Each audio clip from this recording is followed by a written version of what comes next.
Matthew. My name's Simon Roller. Excuse the accent, I live here, okay, so I'm a local, even though I do have a POM accent. I've been here 20 odd years, so it's sort of stuck.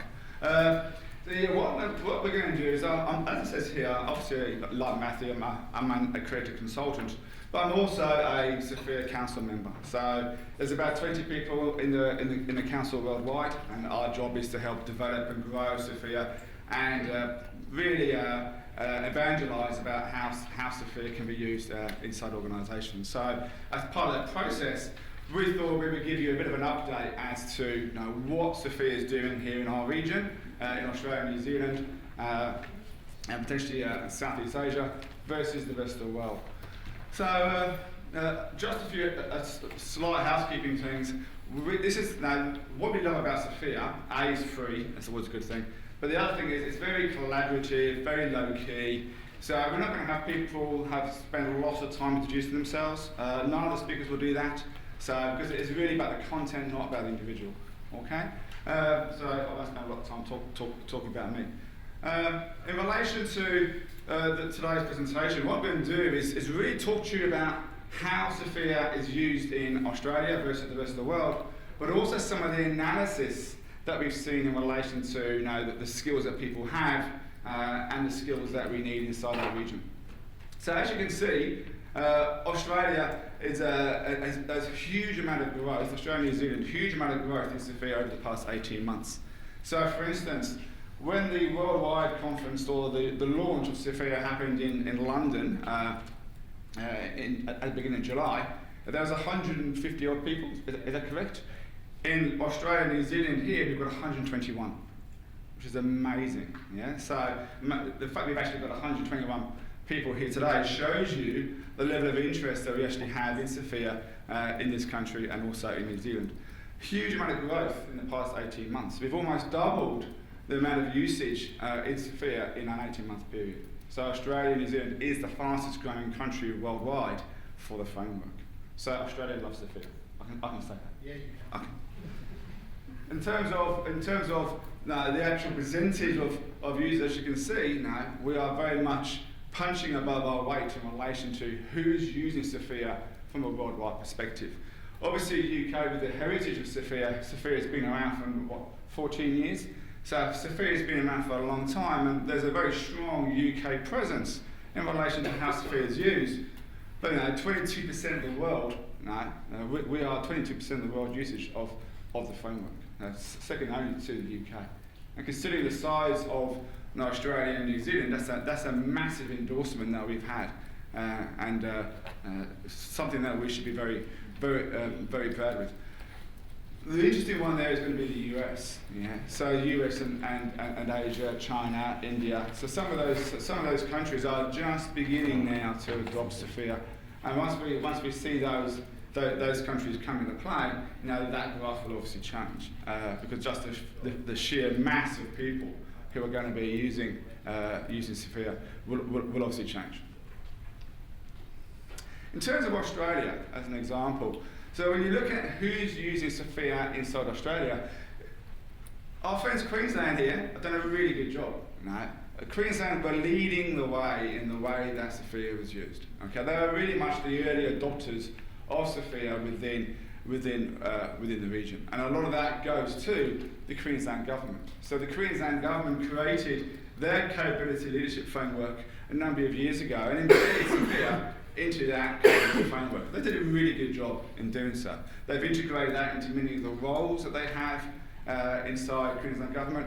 They've also integrated that within many agencies who are as part of Queensland government. And we have people here from Queensland government today, as well as organisations like QUT and so on. So there's a lot of focus inside in Queensland, and they've actually taken SFIA to the next level, where they actually integrate SFIA into their panel contracts and their sourcing strategies. So for instance, Queensland, they've actually got an RFP out right now, which actually says, if you want to be a supplier of services to Queensland government, you need to go on a panel, and we love filling in panel documents, let's bring it on. And as part of that process of filling in that that panel RFP type process, they want to know, your financial status, your name of your eldest son, the name of your second eldest daughter, but they also want to know all your SFIA skills in your organisation,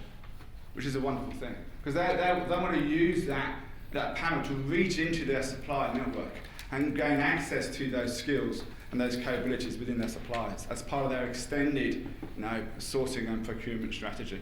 So we applaud that level of integration. The next one down is probably New South Wales. So New South Wales are doing a lot with SFIA right now. They've created the Government Sector Employment Act, which references the capability leadership framework inside. That's been created by the Public Service Commission. That includes SFIA in many of the ICT roles that are there. And they're using SFIA to try and drive standardisation from an ICT perspective within New South Wales Government, and that's obviously a very important thing that they are doing. And again, there's many people here from New South Wales Government who are actually both talking but also attending the conference today. Victoria is the next one. They're just starting their SFIA journey. So they've created, they've integrated SFIA in terms of their ICT strategy for the whole of government, and a number of agencies are beginning to use SFIA, as well as we have the federal government as well. So Canberra, a number of the agencies are using SFIA. We have a speaker today, Scott McLeod from the Australian Federal Police, talking about how they're using SFIA in the ACT. So it's again, that was really started by the whole of government strategy around capability development from the Commonwealth perspective, and SFIA was included as part of that strategy, and that came out about 4 or 5 years ago. So it's so there's a lot of things happening, obviously on the East Coast. Some work is also happening in South Australia. Some of the South Australian government agencies are using SFIA. They're using SFIA to help integrate with their suppliers. And there is some work as well happening in Western Australia, and we have some people here from Western Australia as well. So most of the actual activity, I would suggest, has been driven by government within Australia, within the public sector. But saying that, there are a number of educational institutions and commercial entities who are all using SFIA as well.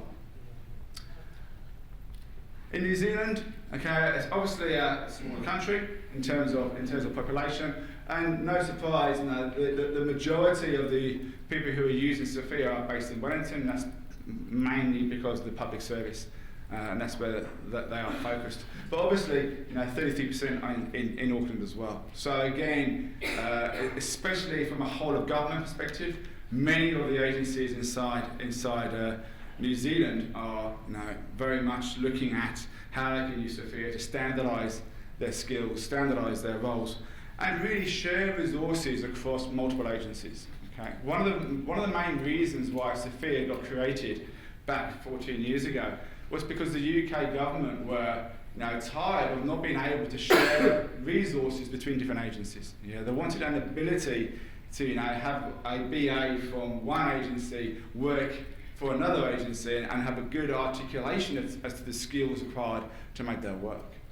So New Zealand are going through that same learning and through that same process. As how can we standardise the roles and the skills required by all our agencies, and therefore we can do strategic recruitment as part of that process. So lots of things happening in Australia and New Zealand. In terms of partners and consultants in the region, there's 7 partners in total in Australia and New Zealand. There's 3 new partners since 2013, so 3 new partners since version 5. 2 new partners were accredited, but was due in 2015 because there was a pricing change associated with consultants and partners, and some people and some organisations decided they didn't necessarily want to maintain that investment. In total, there's 32 consultants in Australia and New Zealand. Now, to put that in perspective, there's only 80 consultants worldwide. Okay, so we have as many consultants in Australia and New Zealand than the whole of the UK. Okay, because according to the website, there's 32 consultants in the UK.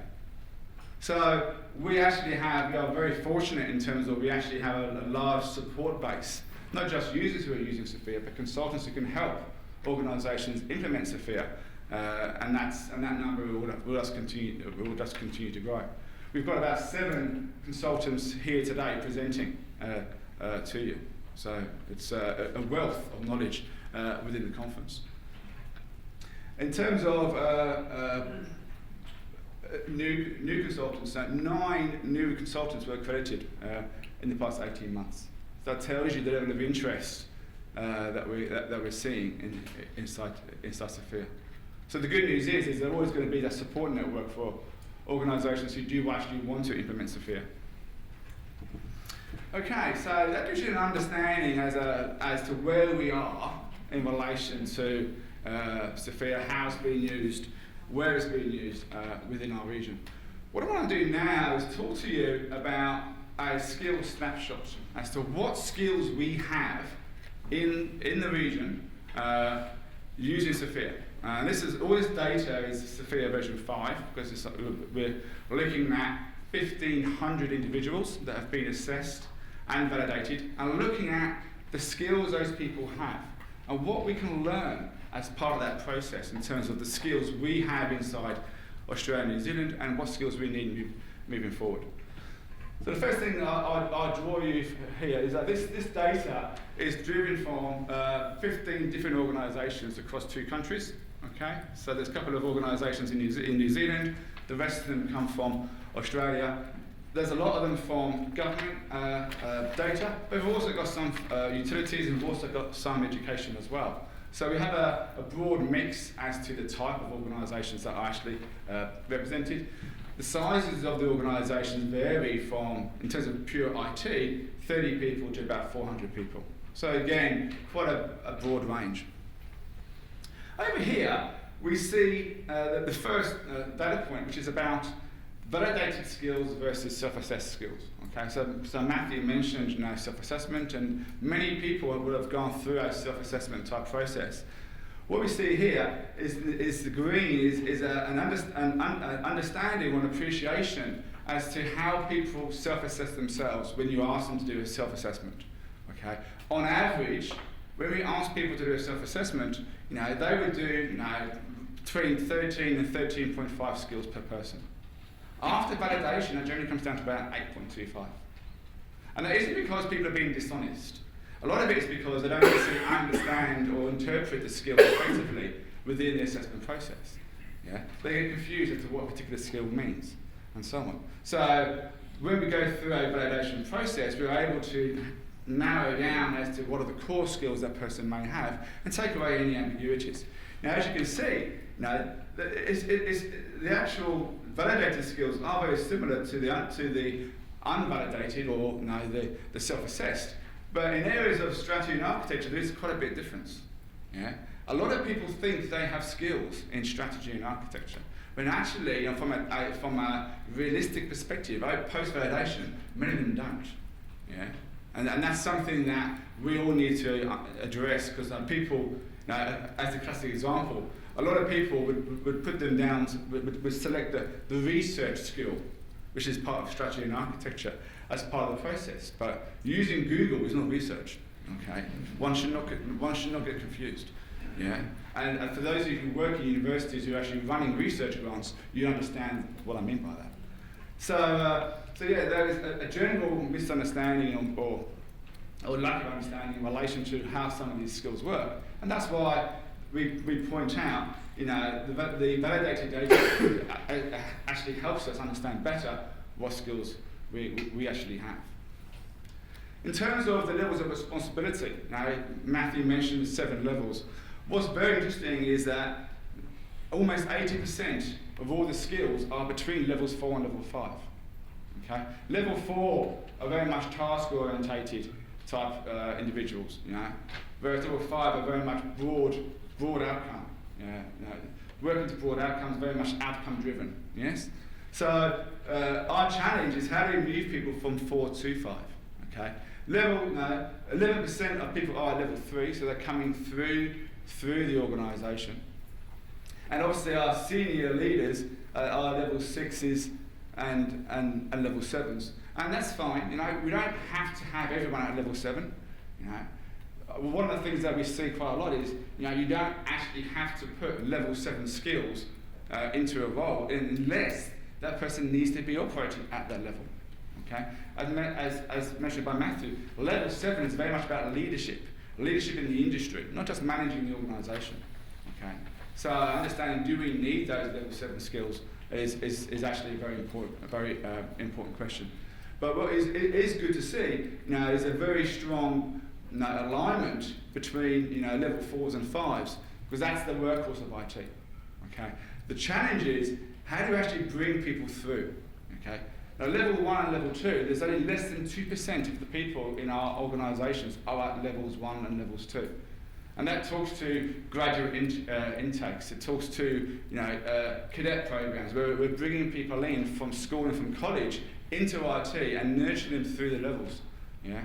Our concern is, are we effectively doing that as organisations? Because the evidence would suggest that we're not. Okay, so how do we do that better? In terms of when we do delve deeper into those 1,500 people, we look at the levels of responsibility. One of the first things that we notice here at influence is that people are lacking influence at level 5. They're level 5 in terms of autonomy, so they're working to broad objectives, they're mentoring others as part of business skills, but the level of influence is focused on the organisation and not outside. Yeah, so they're not influencing partners, they're not influencing suppliers, they're not working outside their organisation, they're totally internally focused.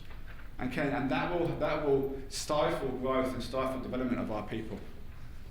But we also have a lot of people who are at level 4 who are potentially operating at level 5 from an autonomy and complexity perspective. So they are doing complex work, and they are given the opportunity from an autonomy perspective to have to operate at broad levels and become outcome-based. Now, is that by design, which I'd hope it would be, or is it because there's a lack of control? We don't always know. It could be either one. But the challenge is, if they're going to be operating at level 5, we also need to support them from the business skills, from the influence, as well as them obviously having high levels of autonomy. When we look at the top skills in our region in relation to what are the key skills that our leaders have, okay, and all this is validated data, so it's not self-assessed. The key skills that many of our leaders have is around relationship management, and that sort of makes sense. When as a CIO, as a CTO, as a Chief Information Security Officer, a lot of what you do is going to be relationship based. Now you're going to be working with the business, building relationships both internally but also externally as well with other organisations. So relationship management and how we manage relationships is obviously one of those key elements that our leaders have. But they're also going to have skills in relation to consultancy as well as the strategy elements, which was as well. So those are some of the key skills our leaders have got, and there's no real surprises there. In relation to our professionals, people who are running at level 4 and level 5. Now this is the workhorse of IT. Okay, these people here, obviously a lot of the skills they have are at that technical specialism layer. So they are very much technical experts in what they do, and they are using that technical specialism to actually support the business. There's a lot of skills our people have in application support and problem management. And that in itself is not a bad thing, but it does show you that many of our organisations are still focusing too much on trying to fix the issues when they occur and not necessarily preempting them before they go live. Yeah? The fact that almost 3/4 of our organisations have skills in problem management and application support and incident management tells us we're still not probably having effective testing. We don't have effective service acceptance skills, transition skills and so on, because there are still a lot of skills required in that operational element of the actual framework. There are some skills in testing and consulting and system software, the SYSP skill, and again, release and deployment. So some of those, and this one here is around installing software, installing hardware and so on. So those traditional skills are there, but obviously now this area here is interesting in relation to how important this still is in our businesses. In terms of our foundational people, our foundational staff, the key skills that these people have are going to be around information, content authoring, writing documentation, writing reports and so on, as well as, again, service desk and application support again. So even at the lower levels, we still have a lot of people doing a lot of time in supporting the business from an operational perspective. Now, what we're showing here is a breakdown of the skills of our people within the region, and where there's potentially, we have a little exclamation mark, this is where a particular skill was not represented or poorly represented at the highest levels. So, for instance, when we look at where we are now, information management, information assurance, and information content and information analysis, which is now called analytics, all these skills, whilst there are quite a few skills in the area, they're not represented at the highest levels. So they're very tactical as opposed to strategic. So when we talk about information management and the importance of information management to our organisations, what the data tells us is that we are very tactical as to how we use information. We're not strategic. We're not creating that enterprise view of how information is used in the business. Okay? So yes, there are lots of people who are using information, but it's not strategic in how it's used. And we don't have that strategic element to actually make it work. Also, when you look at some of these other skills down here, things like sustainability, management, and so on, those skills aren't very well represented within the framework at all, and we will talk a bit more about that. We've also got, when we look at business change, what's interesting here is that there is a lack of skills in both business process testing and business process modelling. Yeah? So we have lots of skills in testing, huge amounts of skills in testing. So testing is, which we'll see later on, it's got a lot of people who are doing a lot of work in the traditional V model of application testing, the testing unit testing, testing code. But what we're not doing as much is the business process modelling. We're not modelling effectively the processes our organisations need, nor are we testing them as effectively as we could. Okay? And this again shows in terms of the skills that people have inside the organisation. Also, we're also missing skills at the higher level and in the learning and development and skills management space. And obviously SFIA goes a long way to help us do that. Again, lots of people doing work in learning and development, but it's not strategic in nature. So we're not doing an enterprise view of our skills or an enterprise view as to the type of learning and development we need as organisations.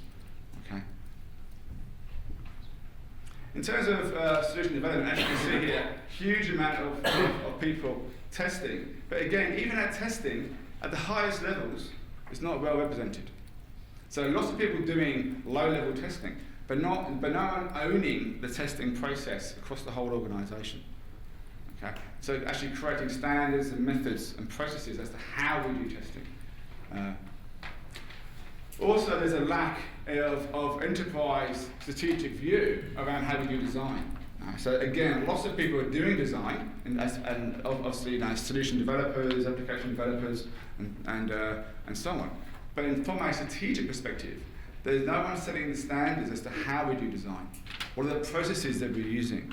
What are the methods that we're using and the tools that we're using? At the highest levels, there isn't a good representation inside of organisations. This area here is very interesting as well. So there has been some consolidation in the human factors area around how we actually how we actually build code. But in terms of the amount of skills that we have loads of people writing programs, lots of application development, lots of testing, but not many people actually understand how our users interface with us.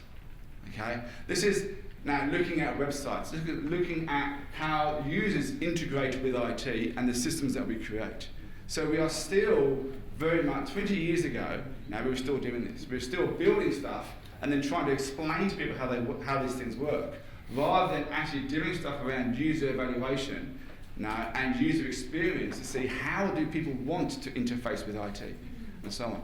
Now this is a lot of this data comes from Australia. When you go to New Zealand, there's some very, very strong software development type applications and people and organisations in New Zealand, and organisations like Seera and Vend, they're doing a lot of work and they're building beautiful applications which are very good at interacting with the end user and that experience is becoming more and more and more important. So for those sort of organisations, this area here is actually critical.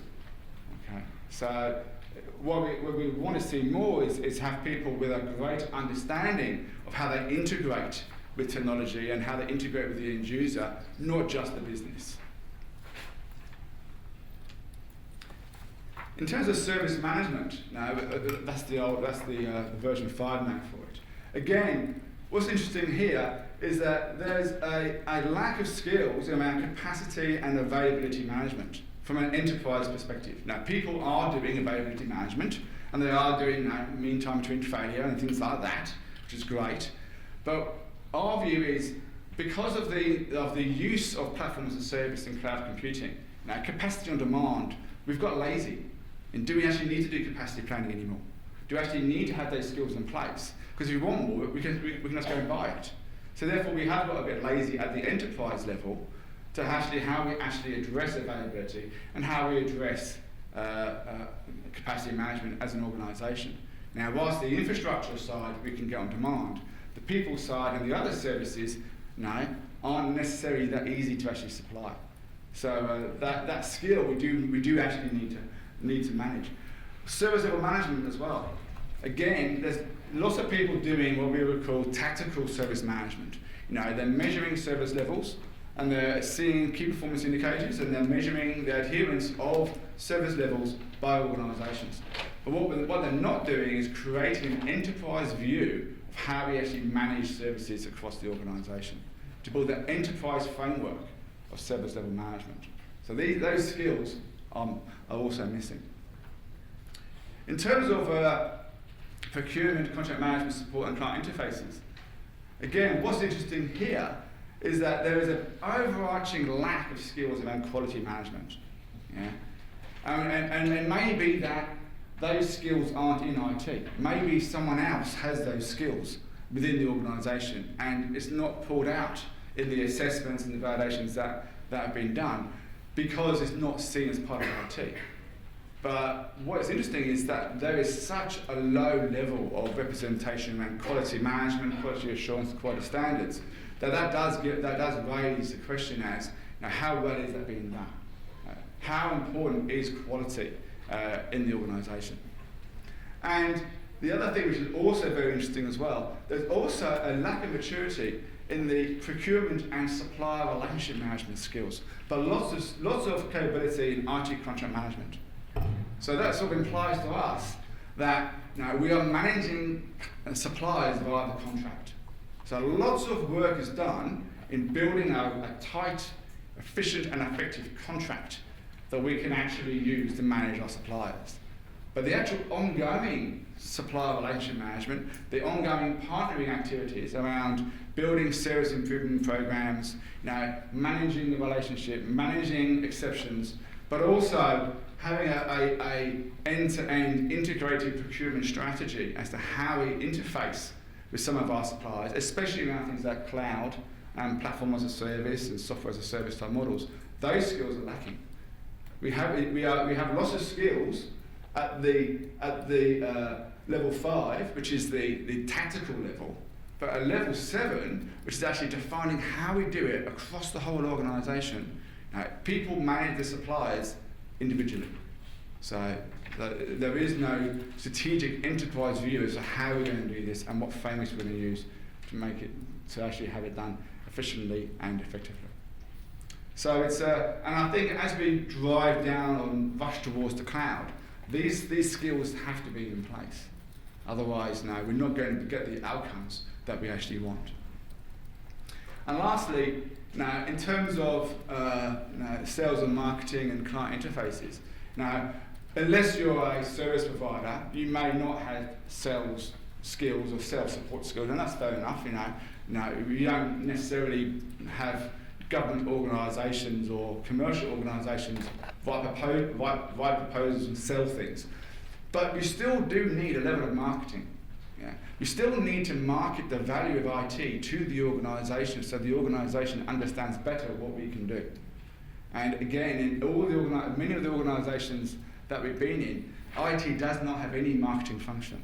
Now, if you're an HP or an EDS or an IBM, they do.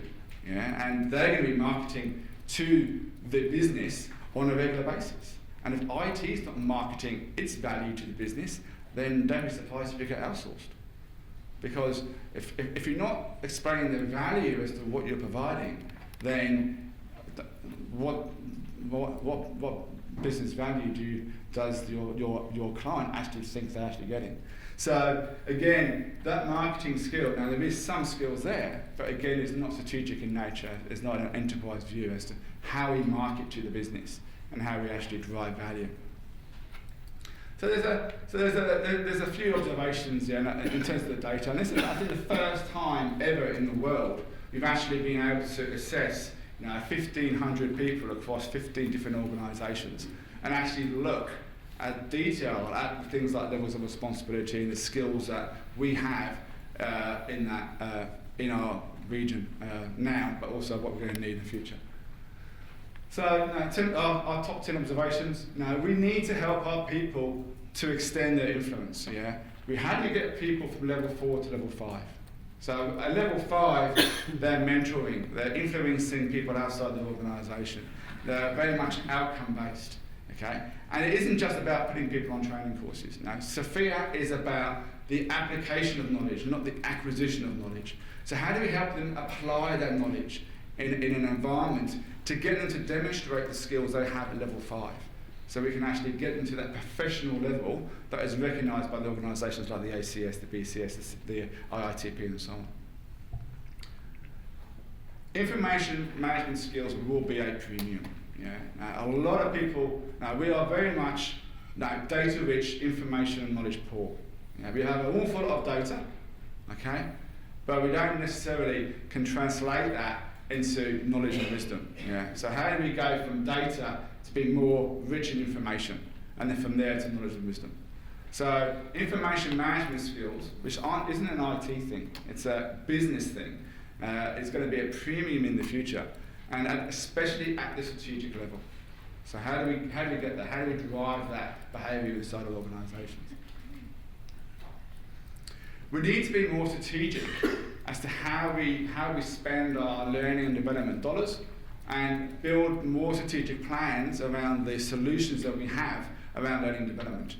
Many organisations now are going down a path where 70% of their time and their resources is spent on experience-based learning, mentoring, community of practice. Now, you go to some of the presentations today, you'll hear about how you can use SFIA to help build a community of practice and mentoring and so on, because that's a really important thing. 70% of the resources that organisations have is going in that mentoring and ongoing development. Yeah, 20% is going on self-paced learning. Only 10% is going on instructor-led courses. Okay, so think about from a strategic level, what are the skills that you need?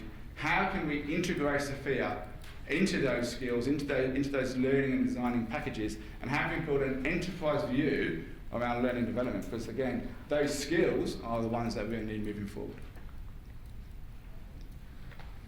As you can still see by that graph, we are still, sad to say, very much focused on building applications rather than understanding how they're used by users, our customers. Okay, so human factors integration, user experience, user analysis, those sort of skills actually help us build better solutions for our clients. Okay? And our customers are becoming a lot more tech savvy, and they're becoming a lot more discerning as to how they use applications. Things like Apple and iPhones and iPads, they've created a whole new level of user experience that we expect. And from an application development perspective, we're still not building sexy applications. So how do we do that? Availability and capacity skills, they're not strategic, they're very tactical. And that may be okay if you buy everything on demand. But if you do have elements within your organisation that are legacy, we still need to have an enterprise view around capacity and availability management. Service level management is very fragmented. Now, people are managing service levels for a particular service, but there isn't an enterprise view as to how we manage services across the enterprise, across the organisation, and what frameworks we're going to use to make that work. We are managing suppliers via the contract. Okay? Good supplier management isn't about having a strong contract. It's about having the integration points with the supplier so you can manage issues when they occur. Okay? That's around strong supplier management, but also having an appropriate procurement strategy as to how we integrate things like the cloud, how we integrate things like software as a service and so on, as part of our procurement strategy. And that needs to be seen across the enterprise rather than at a tactical level. There is no marketing, and there is no internal marketing of IT. We are still, we often complain that the business doesn't understand what we do. We complain that we're seen as a cost centre, not a value centre. But at the same time, we actually spend no time or effort in actually marketing what we do. Okay? And then we go suppliers and we're all outsourced. So if we don't have those marketing skills about marketing the value of what we do to the business and the value that we provide, then the business will always see us as a cost centre. Quality management is lacking. Okay, we don't know if it's not in IT, if it's somewhere else in the organisation, but we've been looking for it now. Bill quality management, please come out, and it's not there. So what do we do about that? And lastly, and all the skills that we've seen, sustainability management, sustainability strategy, hardly anyone has skills in this area. So obviously sustainability is not important for us as a region, as a set of customers, because we're not focusing skills on how we manage our infrastructures and our resources effectively. Because yes, we do stuff around strategy, but we're not focusing on sustainability. Okay, so that was it. That was a bit of a snapshot as to where we are as a nation in relation to how we've grown, how we've fallen in love with SFIA, okay, how we've got all the consultants we're ever going to need, and as user base we continue to grow in the fastest growing country in the world in the framework. And again, thank you, 121 of you who have come along today to listen about SFIA. So we talked about that. We've also talked about as a region, what are the skills that we have, and what skills do we need moving forward, and where are we lacking? Okay, so that's as much as we want to cover today. So we've got around 2 or 3 minutes for questions. Yeah. Simon, I wasn't sure whether to address this question to you or maybe I'll let it yeah, the same. Well, the thing I'm hearing overall is government, large organisations, education institutions. Yep. I practice in small business. What is the relevant? Firstly, what do you see as the relevance of SFIA in that domain? And secondly, I see a lot in your presentation about IT as an art. Now, one of my favourite authors is Nicholas Carr, who does talk about the CEO as the chief electrical officer. What is your feeling about the progressive integration and diffusion of information technologies through the organisation? How is this affecting? Sure. Okay, 2 good questions. I'll be brief. The first one is how does the field help a small organisation? It helps you to decide in terms of your portfolio of skills what you build, what you buy, and what you buy. Yeah? The skills that you're going to invest in are the ones that are strategic to what you do. And when you look at the portfolio of skills you need to run your business, you may well find that a subset of skills is too hard to get for you to have. So therefore, these are skills I'm going to either get a contractor for, a consultant for, or build internally if you need to. But it does help you give that clarity of purpose as to really defining the skills you need to actually help you run your business. Yeah? And that applies if you're big, small, or indifferent. Yeah, sourcing strategy. I mean, you can use SFIA to define your sourcing strategy. These are the skills that are core competencies that we're going to have internally. These are the ones we're going to source from outside. Sure. Now, there was a second question about integrating SFIA outside of IT. Absolutely. Now, SFIA stands for the Skills Framework for the Information Age, not Skills Framework for IT. Otherwise, it's called SFIT, and that would be very weird. So, it's about information, and information is not the owner. It's not owned by IT. It's owned by the business. Now, we are the custodians of how we use it, but it's actually owned by the business. So, one of our biggest messages is, SFIA is, it's not trying to do a land grab, but it is for the whole organisation. And what the value that we can bring is to try and break down some of those barriers. And I know some of the organisations that have implemented SFIA, they have broken down those barriers in relation to SFIA. So, there's a lot of skills in project management. Now, project management isn't an IT discipline. In many cases, project management is done very badly in IT. So it's actually a business thing, and business change. So the language of removing IT from many of the skills helps that integration. Yeah, you also find examples like business relationship management, big growth area for those doing ISO 20000, those sorts of things. A lot of companies I'm seeing the business relationship managers coming from outside of IT. They're coming from marketing, they're coming from client engagement, and actually using SFIA more widely makes that transition from outside of IT into IT and IT out into the business, even if you think about it as those two terms. It actually makes it easier to do. The last point I wanted to pick up, you mentioned about small organisations and large organisations. So this is absolutely applicable to small organisations as well. Some of the organisations I've worked with have got 10 people or fewer in their IT departments. The difference you tend to find is when we talk about jobs and roles. So the distinction between jobs and roles isn't the same in every organisation, but what I quite often find is in a smaller organisation, an individual as part of their job will do more roles than in a larger organisation. It's perfectly logical. If you've got thousands of people in your IT department, you might have enough major incidents to justify having 5 people doing major incident manager full time. In a smaller organisation, it's going to be 5% of probably 3 people's job. So actually it's one of the strengths of SFIA is because we don't define those roles and jobs, we define the skills, you can use it in whatever scale you want, from small organisations up to absolutely huge ones. I'm talking to one organisation that's got 300,000 people in scope potentially for SFIA based roles globally. There's one I'm actively working with at the moment, they've got 100,000. That they're currently defining all the role profiles and job descriptions and doing an assessment of all of those people against those.